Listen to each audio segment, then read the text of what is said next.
Good morning. I invite you to take a moment to enter into a space of rest, meditation, and quiet contemplation as we begin this service with the ringing of the gong and the playing of the prelude.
Welcome to this morning's service.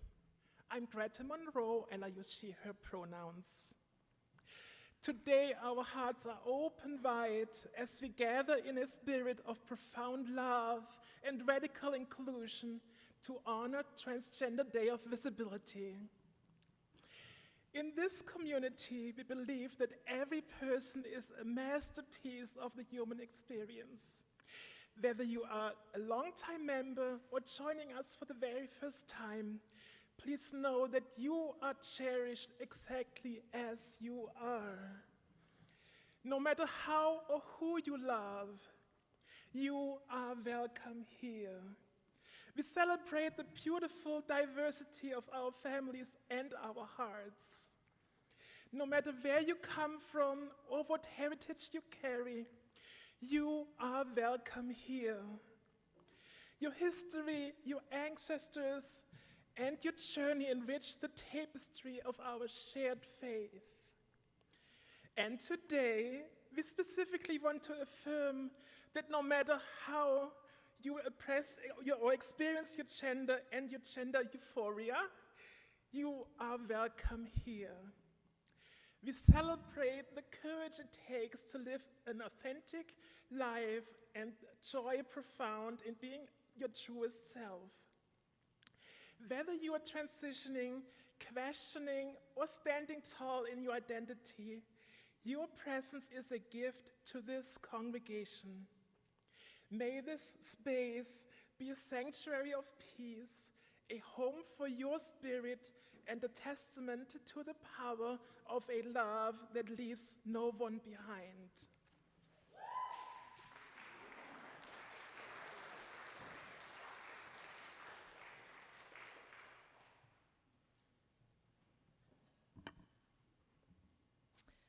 We begin our service with a shared ritual as we light our chalice. That is being done by Cody this morning. Thank you, Cody. This is the symbol of our Unitarian Universalist faith.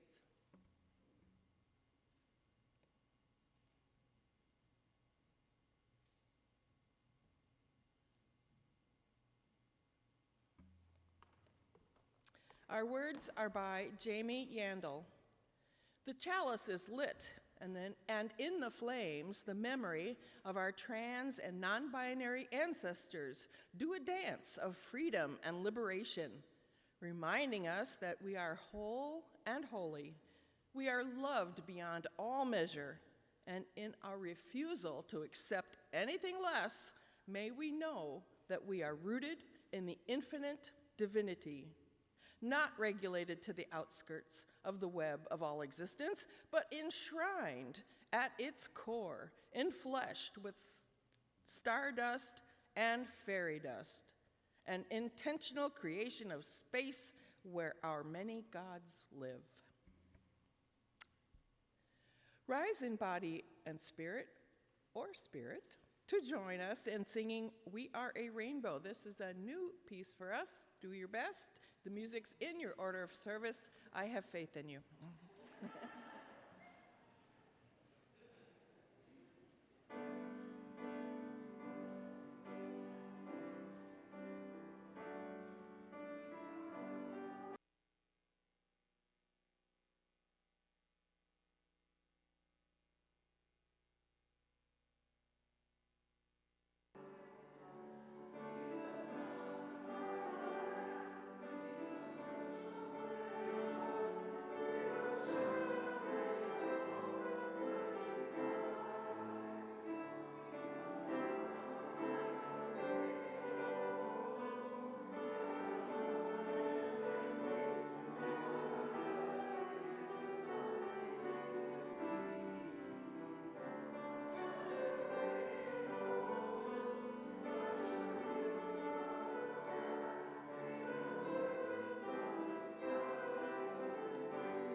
Children, those young at heart, can come on forward.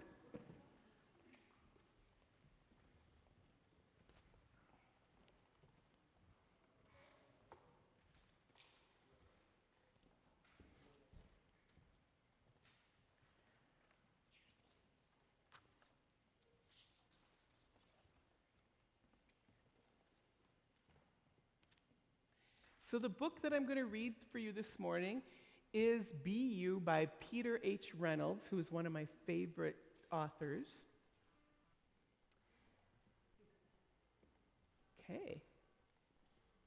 You were born to be so many things. There's a whole bunch of words on this page. Any of you see a word that you want to tell us? Lyra? Insightful. Lila. Loved. Ellie? Spiritual. Lincoln? Unique. Cody? Kind. Kaylin? What was it? Sleepy. Delilah, what did you say? Helpful? Yep. Spiritual? Okay, does everyone get one? All right. My wish for you, no matter where your journey leads, is for you to always be you. Be ready to take the next step toward being an amazing human being. Be curious, turn every stone, ask every why, and keep digging deeply.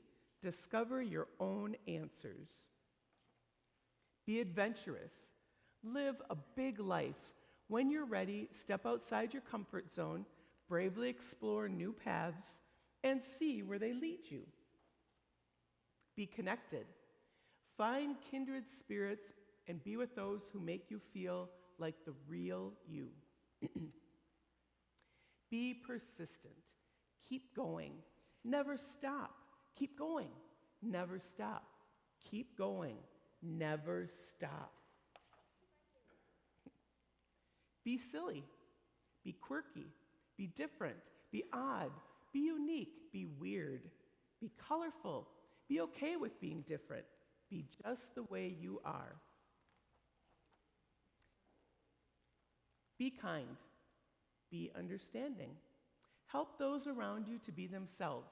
Listen, then listen some more. Learn more about who they are. Be brave. Try new things. Take a deep breath and plunge forward into new experiences.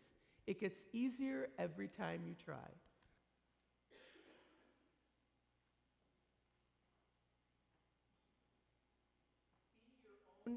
Be your own thinker. Think for yourself and set your own unique course. It isn't always easy, but you'll be heading in the direction of you. Be okay being alone. Take time to be on your own. Hear your own thoughts, your own inner voice. Listen to your heart. Be patient. Being more you takes time. Take a deep breath, relax, let your future unfold at its own pace. It'll be worth the wait. Be okay reaching out for help. This is a hard one for most of us. When you need a helping hand, a compassionate ear, an encouraging word, reach out. As you voyage out into the world, remember, no matter what, you will always be loved, especially by this community. You're ready, so go ahead. Be you. Be very, very you. Okay, now it's time for the children's blessing.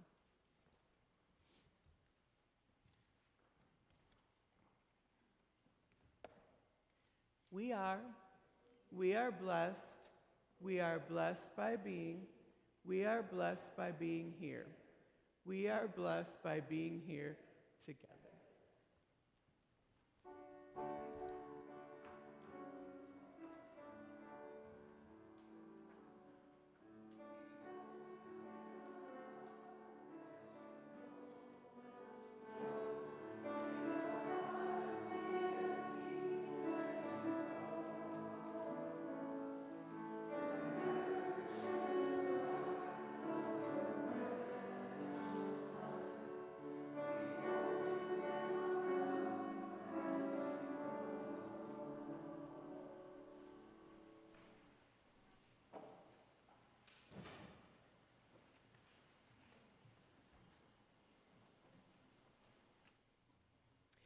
There are many ways we give to the lives of our church, and the monetary offering is just one of these ways. Each month, we partner with a local organization and share the money we collect. On the 5th Sunday of the month, that's today, all of the money from the collection plate goes to BLUU, Black Lives of Unitary Universalism. If you are joining us on YouTube, you can head over to our website for more information. Thank you.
Part of being in community is sharing our joys and our sorrows with one another.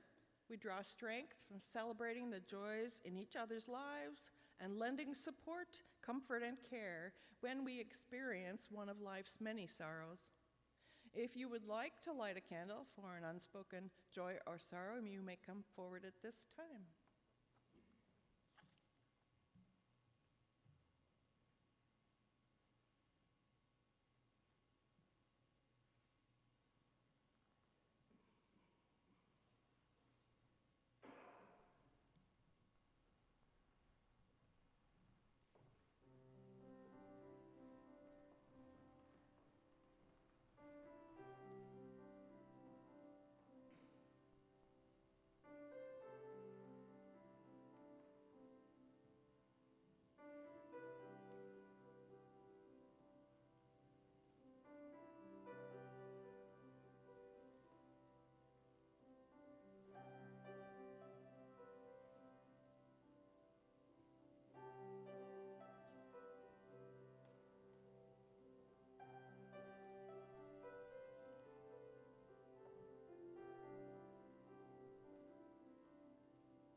We light one final candle for the joys and sorrows that are on the hearts of our beloveds joining us online. There is a love holding us always. May we rest in that love. Amen and blessed be. All are invited to join in singing "There is a Love," words in your order of service.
On this Transgender Day of Visibility, we honor our Unitarian Universalist commitment to the inherent worth and dignity of every person. Visibility is a fundamental act of faith. When our transgender and non-binary siblings live authentically, they honor the spirit of life within us all. By seeing one another beyond assumption, we strengthen the interdependent web that connects us all. Today, we celebrate the courage to be seen and recommit to being a community where everyone is safe, known, and celebrated in that full truth. Today, we will voluntarily enter into a guided story. An invitation to walk briefly in the lived experience of our transgender siblings and feel the profound courage it takes to live authentically. Following the story, we will explore the 3 pillars of gender identity, grounding our understanding in the diverse ways we move through the world.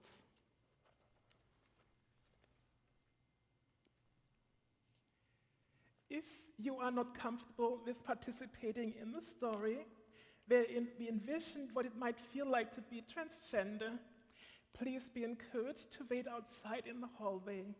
I asked Gregory to bring you back in quiet afterwards. So, before we begin with the story, I invite you to settle into your pew and relax. Feel the floor beneath your feet. We are going to go on a journey of the imagination, an exercise in empathy. Let's quiet our hearts and follow my voice. I want to assure you, you are safe. This is not hypnosis. You are in full control. If at any point the emotions feel too heavy, simply take a deep breath, open your eyes, and return to the safety of this room. You may also wait in the hallway until we are finished with this thought experiment, if you choose to do so. Please feel free to close your eyes as we count down into the quiet. 10, 9, 8. Letting the tension leave your body. 7, 6, 5. Breathing deep and slow. Your imagination is very vivid and you are eager to follow my every word. 4, 3. The world outside is fading. 2, 1, and 0. Envision a future society, centuries from now, where medical technology has reached its pinnacle. Body transplants are the standard cure for terminal injury. In this era, the self is recognized as the brain, while the body is treated as a biological suit. However, this society is socially regressive. They believe the mind always matches the biological sex of its host. In fact, a mismatch is considered a medical failure, a freak occurrence that virtually is unheard of. People speak of it in whispers, as if it were a glitch in the universe. Imagine you are walking home.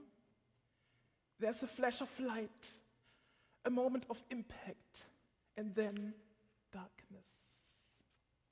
Your physical frame is destroyed.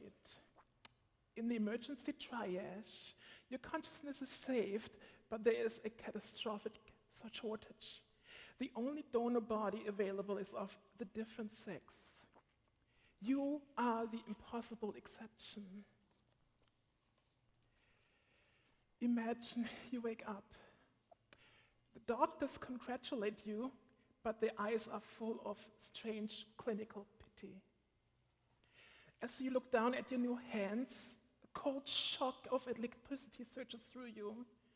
The proportions are wrong. Your center of gravity has shifted. You try to say, "This isn't me," but the voice that vibrates in your chest, you don't recognize.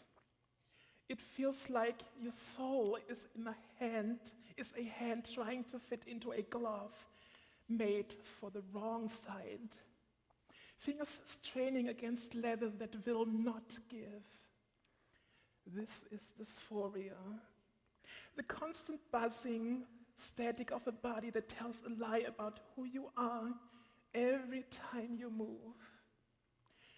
Your mind did not change. You still feel like your old identity, but you're trapped in this mismatched body. You are discharged from the hospital, celebrated as another success story of modern technology. By law, you are required to go to the Department of Identity to fix your records. You stand in a sterile line, clutching your old life's documents.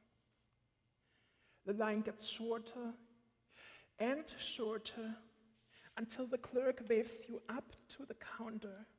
State your name.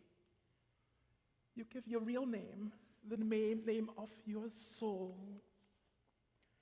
The clerk, looking at your new body with exhausted annoyance, and replies, "That name does not match your sex. The law is clear. The host defines the person. I'm updating your name with the best fitting version. There, status corrected. Sign here." But I'm still me. This body is just the vessel. To claim otherwise is a delusion. Sign the form and accept your biological reality. You look at the digital signature pad. To sign it is to participate in your own disappearance. To refuse it is to lose your right to exist in the eyes of the law. You are being forced to choose between the truth of your heart and the safety of your life. You comply and sign. There's no way around, or you would risk imprisonment. As you return to your workplace after the next weekend, you walk through the doors you have entered for years, but today the air is thick with polite erasure. Your colleagues, people you have shared lunches and deadlines with, look at you with a distant, classy kindness, and some even with disgust. They have been instructed to use your new name and pronouns based on your new body. Every time your boss calls you by the incorrect pronouns, it feels like a physical weight. You try to contribute to a meeting with your usual confidence, but you see them exchange looks. Your assertiveness or your empathy is now being filtered through the lens of a gender you are not. You realize they aren't listening to your ideas anymore. They are busy reconciling your new look with their own comfort. You are a ghost haunting your own cubicle. This, unfortunately, is how many transgender individuals feel in their daily lives. Take a deep breath as we come back to this room. 3, feel the weight of your actual body in the pew. 2, feel the clothes you chose for yourself today. 1, open your eyes. Welcome back. In this experience, the accident was technology. But for many, the accident is simply being born into a world that values the suit over the soul.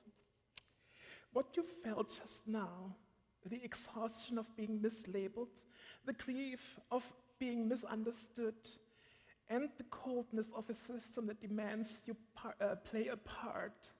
That is a shadow of the transgender experience.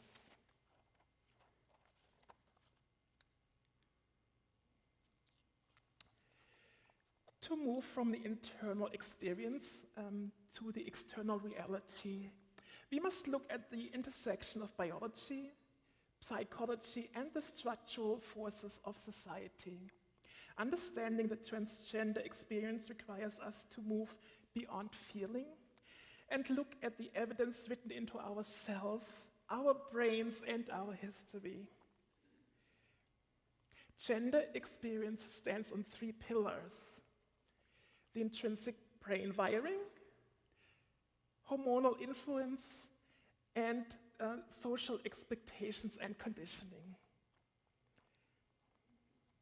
Let's talk a little bit about the intrinsic brain wiring. For eons, the soul was considered a mystery beyond the reach of science. However, modern neurobiology has begun to map the physical reality of gender identity. Studies using MRI and PET scans have shown that in specific regions in the brain, transgender individuals typically possess structures that align more closely with their gender identity than their sex assigned at birth. With the brain of the gender they identify as, so to speak.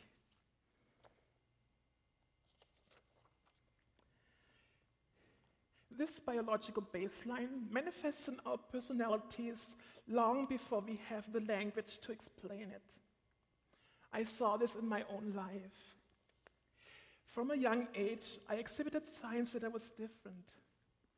I struggled to relate to my male peers who were running around the block engaging in stereotypical boy activities.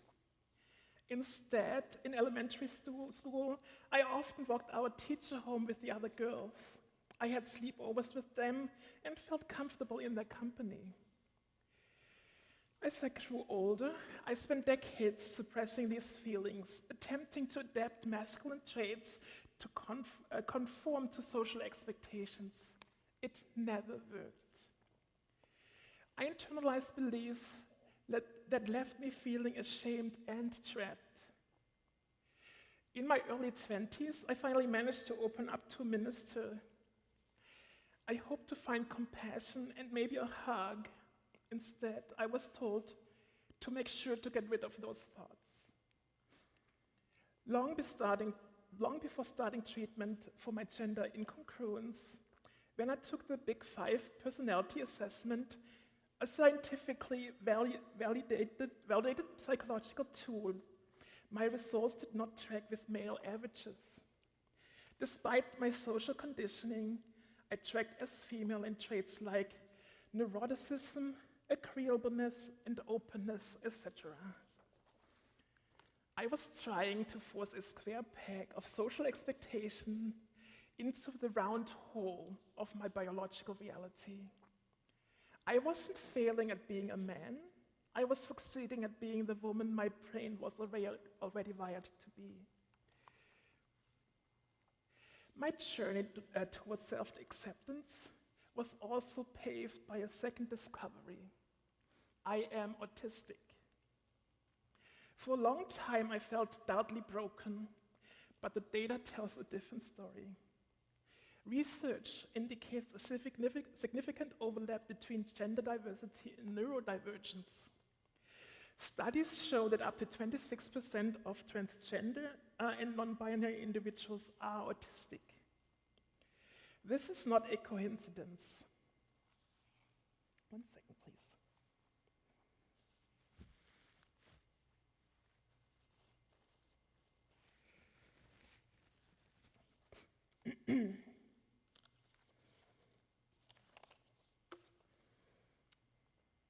Transgender brains are structurally different from the norm, and so are autistic brains. Although it is still difficult to pinpoint the generic code for autism, some early research in that area suggests that similar genes or mechanisms causing autism might lead to transgender incongruence in the brain. Factors such as prenatal exposure to hormones or medications, intersex conditions, chromosomal differences, and other neurodevelopmental differences have been linked to variations in gender identity. Some even speak of an intersex condition of the brain. Finding this out was a moment of profound grace. It moved me away from a narrative of shame and into a narrative of wiring. If my brain is physically different, then my experience of gender is not moral failing or mental illness. It is a logical output of my unique biological architecture. Moving to our next pillar, hormonal influence. Transitioning is often framed as cosmetic, but some profound changes are endocrinological. When a transgender person begins hormone replacement therapy, they are changing the very chemistry that fuels their brain and body. Just as a car runs poorly on the wrong fuel, the brain experiences biological dysphoria when running on the wrong hormones. In light of what we learned from Pillar 1, the intrinsic brain wiring for transgender individuals, the introduction of hormone therapy often results in a clarity of thought, the lifting of a chronic low-level mental fog, a mental health improvement, so to speak. For me, estrogen expanded my emotional palette. It didn't make me irrational, it gave me access to a wider range of human experience that was previously chemically inaccessible. It is a documented phenomenon that some individuals experience shift in sexual orientation or broadening of attraction during or after transitioning. My own experience of attractiveness became broader and more fluid. This is not confusion, it is a result of the brain finally being hormonal in harmony with the body, allowing for a more honest engagement with the world. Not to feed stereotypes, but during my approximately 30 months of hormone therapy, it became increasingly more difficult to park in reverse. To note is that physically, I also got significantly weaker. A new meta-study suggested that transgender women have similar strength when compared to cisgender women. A meta-study looks at data from many other studies and compiles such data sets. However, the study did not look at athletes, and more research needs to be done in that area. Now to our last pillar, social expectations and conditioning. Finally, we must distinguish between gender identity, who we are, and gender expression, how you act. Society places a massive amount of performance on us. We learn how to be man or women through 1,000 tiny cues, how to sit, how to speak, how to decide, what to desire, to man up or to be complacent and soft. I spent years practicing internalized transphobia, the process of taking society's negative messages and turning them against myself. When I began to experiment with femininity, I worried I was faking it. But I realized that everyone is participating in a social script. The difference is that now I am the one choosing which parts of the script are authentic to me. Transitioning has opened my eyes to the lived realities many women face: harassment, objectification, and the weight of social expectations. I have experienced men staring at me in traffic, making crude gestures, hitting on me, and even physically grabbing me. And I have now first-hand experience on how the voice of women has less weight in our society. I am not here to compare struggles or compare which gender has it harder. Men struggle in their own way. But I now deeply understand the validity and urgency of the concerns women have voiced for generations.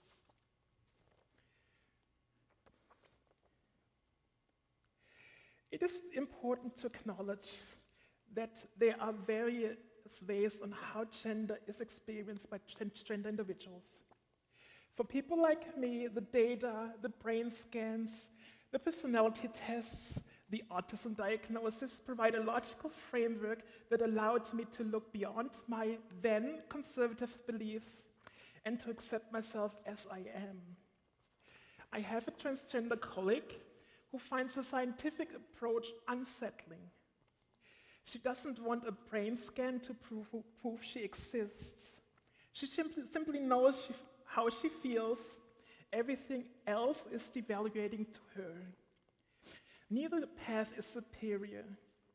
Whether we find our way through a microscope or the quiet whisper of the spirit, we arrive at the same place.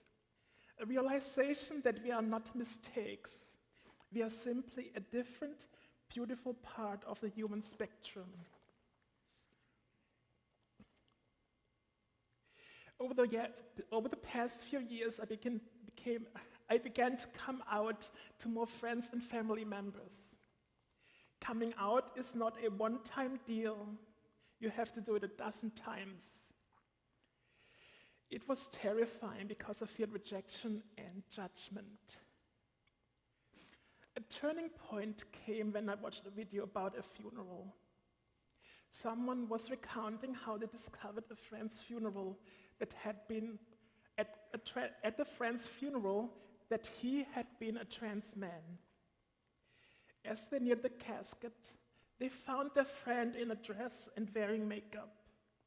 His authentic self erased by his family.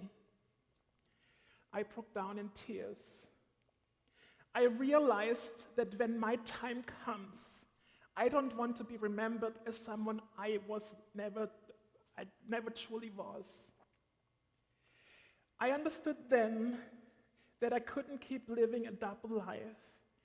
That night, I chose to live authentically, fully aware of the risks, rejection, harassment, and even the threat of violence. The next day, I came out at work. Coming out at work was the hardest thing I've ever done, more difficult than leaving Germany, my home country, and moving to the US.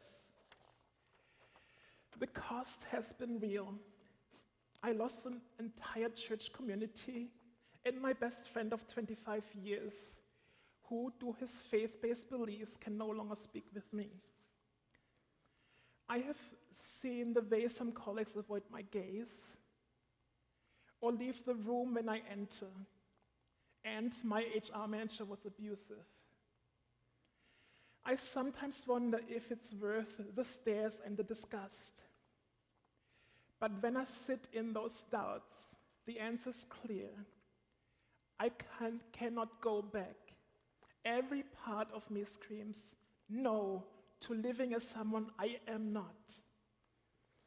My life always had a blue, melancholic vibe to it, and that is just gone.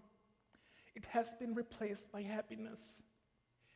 For the first time, I'm happy to be who I am, and everyone around me can testify to that. My journey is far from over, but I have found gender euphoria. Please listen closely to me. It is better to live authentically than to die inside. Thank you very much.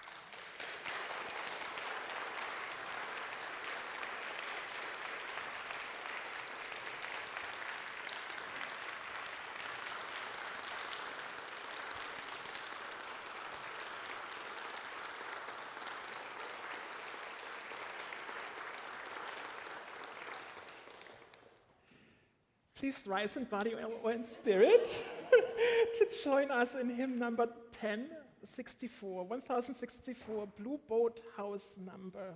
Yeah, sorry.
We extinguish our chalice with the words of Kimmy Floyd Reich.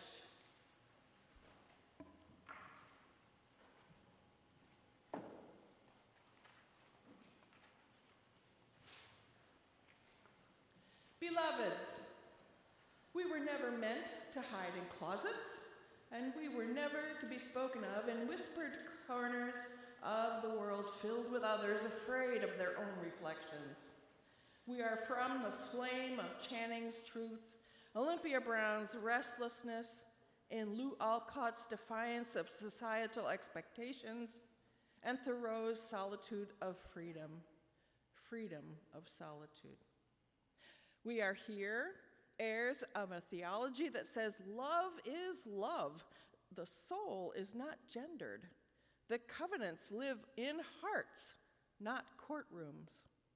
Laws can be cruel and narrow, but our faith remains wide, widening still more until every child hears their pronouns in liturgies, and every parent of a trans child hears their entire congregation reflect back, "You are not alone," in the face of their fears.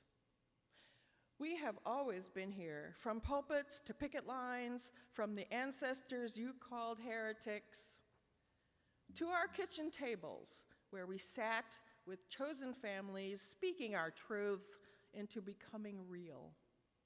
This world may pass bans, overturn laws, rewrite constitutions, threaten us, but our marriages were holy before they were licensed, and our identities were sacred before we had names. Today, again, and every day, bless those coming out and those staying in. Bless the drag, bless the transitioning, bless the questioning, bless the kinfolk, bless our chosen families, and bless us. Because we have faced ourselves, loved ourselves, saw ourselves, and we declare we are beauty and goodness and unicorns with a bit of rainbow and a lot of heart. We gather now in the wake of their efforts to erase as a sign that we have not so easy to erase, and knowing that we are literally love becoming. We were never meant to hide. We were always meant to blaze.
That refurbished organ sounds great.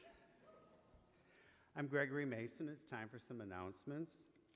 On Wednesday, April 1st, from 6 to 7:30 p.m., the 8th Principal and Social Justice Committees will be holding a community event of freedom and inclusion, honoring Trans Day of Visibility and Passover. There will be speakers, games, food, and community here at First Pres. Diane, did you need to say something? Well, come on up. Hi, Diane Lang. During this stewardship campaign, people have shared much of what they love about Olympia Brown Church: a sense of family, the ministry, our music, the social justice work in the community, just being a welcoming space, and feeling remembered. Part of stewardship is moving all of us towards liberation. It's that inner practice of shared responsibility, shared leadership, and being together. So our generosity and engagement ministry team, the GEM team, wanted to report that as of yesterday, there has been $301,412 committed to our OBUUC community. This increased from 287 last week. The amount of pledges in a household has ranged from $25 to $15,500. All gifts are welcome and appreciated. Do not despair if you have not yet turned yours in. It will still be gratefully accepted. We want to thank the 77 households who have responded so generously, and including 5 new households this year. 39 have been able to increase the amount of giving. 27 households have stayed the same. All of you, and I repeat, all of you today, are welcome to join us for ice cream cones or sundaes. That is different from what I had announced last week. But sometimes transformation happens within a service. Okay? And I realize that love is love. We are all in this together. We all give what we can from our hearts. So let's have some spooning and licking and putting toppings on our sundaes later. Thank you.